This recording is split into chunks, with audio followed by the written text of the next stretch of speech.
Kasus kecelakaan mahasiswa UI yang tewas namun jadi tersangka terus memicu perbincangan publik. Polda Metro Jaya merespon dengan membentuk tim pencari fakta dan akan menggelar rekonstruksi ulang bersama sejumlah ahli agar proses penyidikan transparan dan objektif. Nyawa mana yang bisa diganti dengan barang ataupun uang? Itu buat kami. Walaupun bukan nyawa dibayar nyawa ya, kita di negara hukum, kami berusaha untuk melalui semua prosedur hukum itu, tapi sekarang malah prosedur hukum itu menurut kami malah berbalik menyerang kami yang menetapkan anak kami sebagai tersangka. Ibunda Hasya Atalasya Putra, Dwi Syafira Putri, menuntut keadilan atas kematian anaknya. Ia mempertanyakan status putranya yang jadi tersangka, padahal telah meninggal dalam kecelakaan. Kasus yang menimpa Hasya telah dihentikan 16 Januari 2023 dengan keluarnya surat perintah penghentian penyidikan atau SP3. Selain menilai ada keanehan soal penyerahan surat, ayahanda Hasya menyebut penabrak anaknya tidak minta maaf dan tidak menunjukkan empati. Tidak ada keluar kata maaf sekalipun pada malam itu. Pada malam itu tidak. Jadi pada dasarnya kami ikhlas dengan kejadian itu.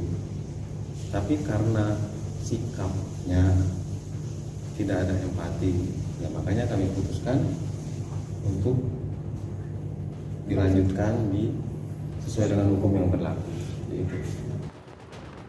Upaya hukum yang ingin ditempuh keluarga tak sekadar ucapan belaka.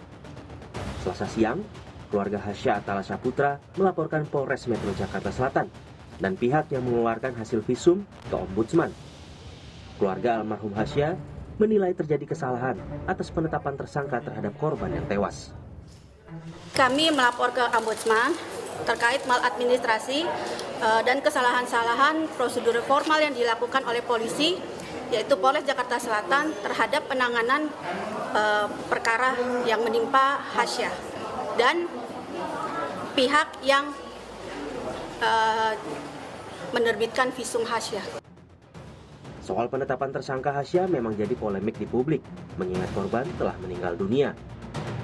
Guru Besar Fakultas Hukum Universitas Sudirman, Ibnu Nugroho menilai, perdebatan akan hilang dengan mencabut status tersangka pada Hasya.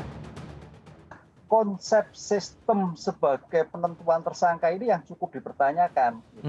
Apakah yang bersangkutan sudah diperiksa atau belum? Apakah dalam keadaan itu masih sehat atau belum? Kan keadaan yang dilakukan sudah dalam keadaan kritis, tidak diperiksa. Pertanyaannya, apakah orang dalam keadaan kritis langsung ditetapkan tersangka? Itu konstruksi hukum yang agak menjadi debatable, sehingga jadi masalah besar. Karena undang-undangnya gini Mas Tifal, barang siapa yang karena kealpaannya menyebabkan matinya orang lain, bukan dirinya sendiri, itu bisa lihat di dalam KUHP maupun Undang-Undang Kecelakaan Lalu Lintas pasal 310. Ini yang menjadi masalah gitu. Sehingga saya kira kalau kasus ini lebih cepat, itu sebetulnya hanya status sebagai tersangka itu adalah dicabut. Itu sudah clear itu. Polda Metro Jaya merespons desakan publik dengan menggelar rekonstruksi ulang. Kami berencana akan melakukan rekonstruksi ulang dengan melibatkan seluruh stakeholder dengan tujuan penanganan yang berjalan semakin transparan dan objektif. Sebagai Kapolda, saya sudah menginstruksikan untuk ditangani secara objektif, profesional, dan melibatkan ahli-ahli terkait. Komisi Kepolisian Nasional, Kompolnas, turun tangan mengawal penanganan kasus kecelakaan yang menewaskan mahasiswa UI.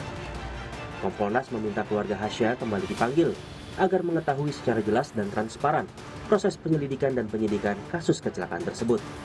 Sorotan juga muncul soal pertanyaan keluarga terkait mengapa penabrak yang tidak menolong korban tidak diberikan sanksi hukum.